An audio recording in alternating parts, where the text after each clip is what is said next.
বাংলাদেশে আছে ধারণ ক্ষমতার দিক থেকে বিশ্বের 10ম মসজিদ।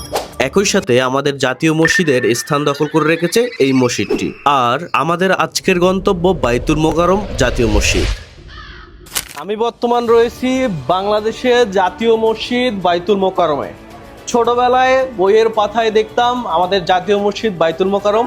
হয়তোবা ছোটবেলায় এই বাইতুল মোকাররম দিয়ে আমাদের পড়া শুরু হয়েছিল, কিন্তু দেখা হয়নি এই বাইতুল মোকাররম। আজকে এই বাইতুল মোকাররমের হিস্ট্রি আমরা তুলে ধরব।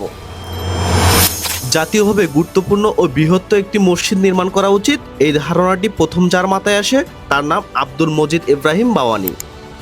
এরই ধারাবাহিকতায় পুরান ঢাকা আর নতুন ঢাকা যেখানে মিলিত হয়েছে, অর্থাৎ বর্তমান পল্টন এলাকায় এই মসজিদের জন্য জায়গা অধিগ্রহণ করা হয়। সে সময় বাংলাদেশ ও পাকিস্তান একই রাষ্ট্রের অংশ ছিল। তাই 1960 সালে তৎকালীন প্রেসিডেন্ট আইয়ুব খান এই মসজিদের নির্মাণ কাজের উদ্বোধন করেন।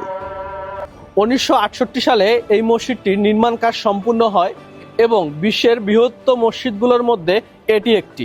বর্তমানে বাইতুল মোকাররমের মোট আয়তন প্রায় 1,25,000 বর্গফুট। মজার বিষয় হলো ধারণা ক্ষমতার দিক থেকে এটি বিশ্বের অন্যতম বৃহৎ মসজিদ। এখানে একসঙ্গে প্রায় 40,000 মুসল্লি নামাজ আদায় করতে পারে।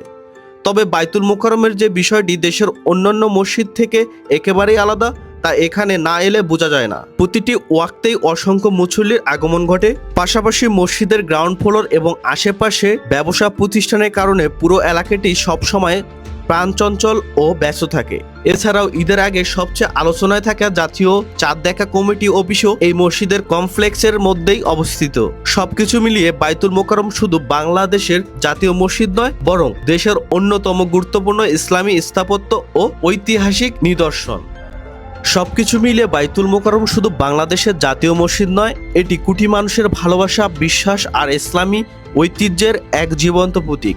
আপনি যদি কখনো বাইতুল মোকাররমে নামাজ আদায় করে থাকেন, তাহলে মন্তব্যে জানাতে পারেন এই মসজিদের কোন দিক আপনার কাছে সবচেয়ে বেশি ভালো লেগেছে।